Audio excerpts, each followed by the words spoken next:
زما په سر باندې درد دی. I have a headache. I have a flu. زه یخنۍ والی یم یعنی زما زکام دی. I have a fever. زما تبه ده. or I have a high temperature. زما تبه ده د هغې دپاره high temperature یعنی زما درجه حرارت زیات دی. I have a sore throat. زما مری خوږیږي یا زما مری خوږ ده. د مری دپاره همیشه راځي sore. I have a sore throat. sore هم درد ته ویل کېږي خو دا زیات تر خاص کر د مری دپاره استعمالیږي. throat ویل کېږي مری ته. I have got pain in my stomach. زما په معده باندې درد دی. I have got pain in my stomach. I have a toothache. زما په غاښ باندې درد دی. I have diarrhea. زما خېټه خرابه ده.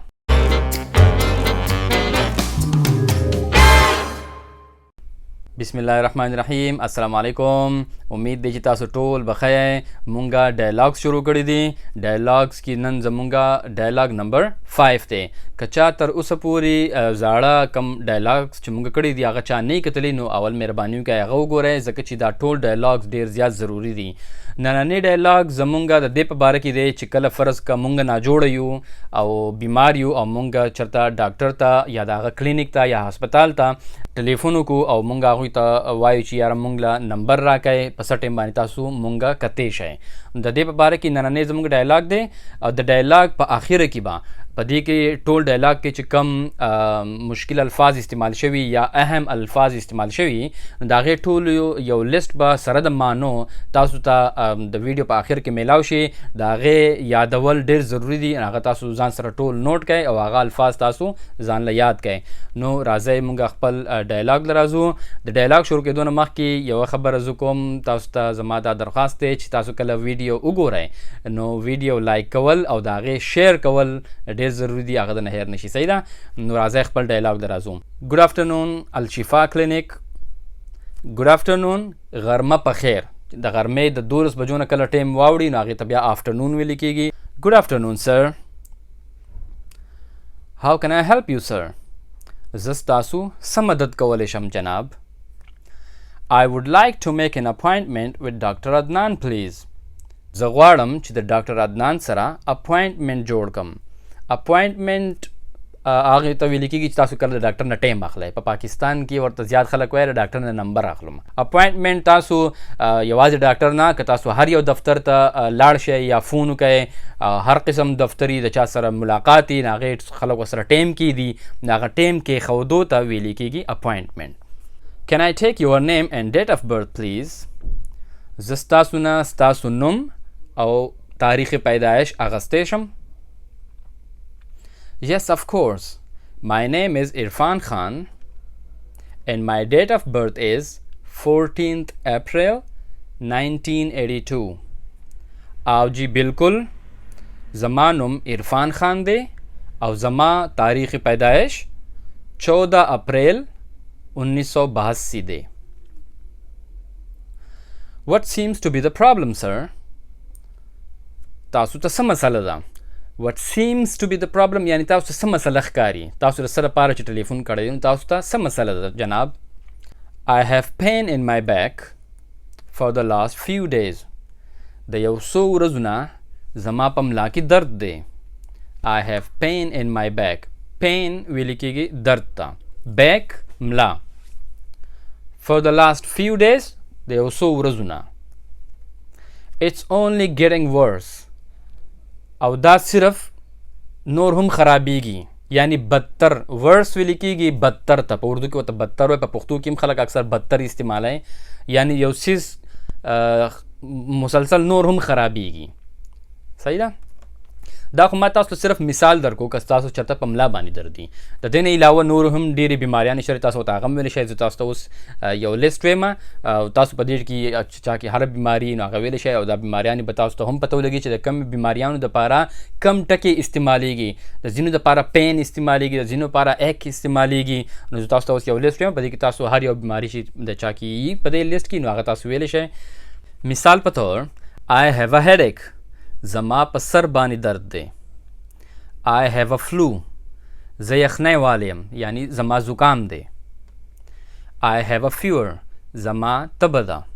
or I have a high temperature زما تبه ده، د هغې دپاره high temperature یعنی زما درجه حرارت زیات دی. I have a sore throat زما مری خوږیږي یا زما مری خوږ ده. د مری دپاره همیشه راځي sore. I have a sore throat. sore هم درد ته ویل کېږي، خو دا زیات تر خاص کر د مری دپاره استعمالیږي. throat ویل کېږي مری ته. I have got pain in my stomach زما په معده باندې درد دی. I have got pain in my stomach. I have a toothache زما په غاښ باندې درد دی. I have diarrhea زما خېټه خرابه ده. My foot is hurting زما خپه خوږیږي. My whole body hurts زما ټول وجود ټول بدن خوږیږي. I have flame stuck in my chest زما په سینه کې بلغم انختی دی. بلغم ته په انګلش کې ویل کېږي فلیم. خو د فلیم سپیلنګ نوٹ کړئ، صحیح ده. د فلیم دا سپیلنګ د بدې ژبې ټکی دی، په انګلش کې راغلی دی، نو د دې دا سپیلنګ ځان سره نوٹ کړئ. او سټک ویل کېږي انختو ته، او چیسټ خو سینه شوله. I have twisted my ankle ما خپله انکل ویل کېږي ګیټی ته، د خپې دا ګیټی دغې ته ویل کېږي انکل. اکثر د خلکو هغه خپه واوړي که نه، خپه ورانه کېږي، خپه یې واوړي نو په هغې کې هغه درد راشي. خلک وایي په پښتو کې خلک وایي زما خپه واوړېدله، نو هغې دپاره په انګلش کې څه راځي؟ I have twisted my ankle ما خپله ګیټی تاو کړې ده. twist وایي تاوېدو ته. twisted my arm یا twisted my ankle دا شان ټول راځي، صحیح ده. I'm suffering with hay fever ما ته الرجي ده. I'm suffering from hay fever. hay fever ویل کېږي هغه الرجي چې د خلکو وي، خلکو هغه باندې اپرنجي ولګي او پوزه یې بهیږي، نو هغې ته ویل کېږي hay fever، صحیح ده. یا I have a runny nose زما پوزه بهیږي. پوزه بهیدلو ته په انګلش کې ویل کېږي runny nose یعنی پوزه مې منډه وهي، صحیح ده. runny nose. I'm sneezing په ما باندې اپرنجي لګېدلی دي. څوک ورته اپرنجي وایي، څوک ورته انتروشی وایي. I am sneezing. نو دا خو یې ټولې بیماریانې، صحیح ده. د دې نه پس تاسو هغه په جواب کې وایي Oh I understand. Oh زه پوه شوم. Please give me a moment. مهرباني وکړئ ماله یو لمحه ټیم راکئ، یعنی لږ ټیم راکئ، لږ وخت راکئ.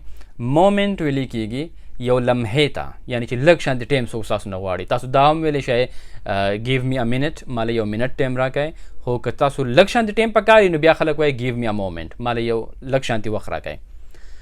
To check if there are any appointments available for today چې زه چک کما چې زمونږ سره په نننۍ ورځ یعنی نن زمونږ سره اپوینټمنټس شته او که نه. No problem هېڅ مسله نه ده. Take your time تاسو خپل وخت واخلئ. Unfortunately د بدقسمتۍ نه there are no appointments available for today نن زمونږ سره اپوینټمنټس نشته، یعنی ټول نمبرې بک شوي دي. نن زمونږ سره اپوینټمنټس نشته. however البته په اردو کې خلک البته وایي، په پښتو کې وایي په هر صورت. we do have a place available at 10 o'clock tomorrow morning البته زمونږ سره سبا سهار په 10 بجې باندې ځای شته، یعنی په هغه ټیم باندې اپوینټمنټس شته. that's great دا خو ډېره ښه ده. can you book me in for that please تاسو مهرباني وکئ ما په هغه ټیم باندې بک کولی شئ. book me in مطلب دا دی چې تاسو ما دغه اپوینټمنټ راکئ او زما نوم په رجسټر کې ولیکئ. خلک اکثر وایي که نه ما د جهاز ټکټ بک کړی دی، یعنی هغه ټکټ ما اخیستی دی، اوس هغه ټیم باندې زما فلایټ بک شوی دی. certainly ضرور. your appointment is booked for tomorrow morning at 10 o'clock with ډاکټر عدنان ستاسو اپوینټمنټ سبا سهار په 10 بجې باندې د ډاکټر عدنان سره بک شو. brilliant زبردست. thank you for your help ستاسو ډېره مننه د مدد کولو. no problem sir هیڅ مسله نه ده سر. have a nice day and goodbye ښه ورځ درته غواړم او د الله په امان. same to you bye same to you دغه رنګې تاسو ته هم ښه ورځ غواړم. مطلب یې دا دی، صحیح ده، خو تاسو صرف ویلی شئ سیم ټو یو بای. نو دا و زمونږ نننی ډایلاګ چې تاسو به د ډاکټر سره اپوینټمنټ ځان له څنګه بک کوئ. نو دا تاسو ته اوس په دې ټایم کې په سکرین باندې هغه ټول ضروري الفاظ چې کوم په دې ډایلاګ کې استعمال شوي دي هغه به تاسو ته په سکرین باندې ښکاري. تاسو مهرباني وکړئ لازماً دا ټول ټکي یاد کړئ. دغه شانتې بس تاسو ووکیبولري زیاتیږي، ذخیره الفاظ چې څومره ډېر ټکي تاسو له د انګلیش درځي نو هغومره بس تاسو ډېر انګلیش زده کیږي. د تلو نه مخکې چې درنه لایک او شیر درنه هیر نشي او زمونږ د یوټیوب چینل لازماً سبسکرایب کړئ. انشاءالله پر روان ډایلاګ کې به مونږ د ډاکټر سره چې مونږ کله بیا میلاو شو، اوس خو مونږ صرف اپوینټمنټ جوړ کړو که نه، نو چې کله بیا مونږ ډاکټر له لاړ شو د چیک اپ دپاره، هلته به مونږ څنګه ورځو او څنګه خبرې به کوو، بیا ډاکټر سره څنګه میلاویږو. را روان ډایلاګ به زمونږ د هغې په باره کې. ټول د خپل ځان ډېر خیال ساتئ. د الله په امان.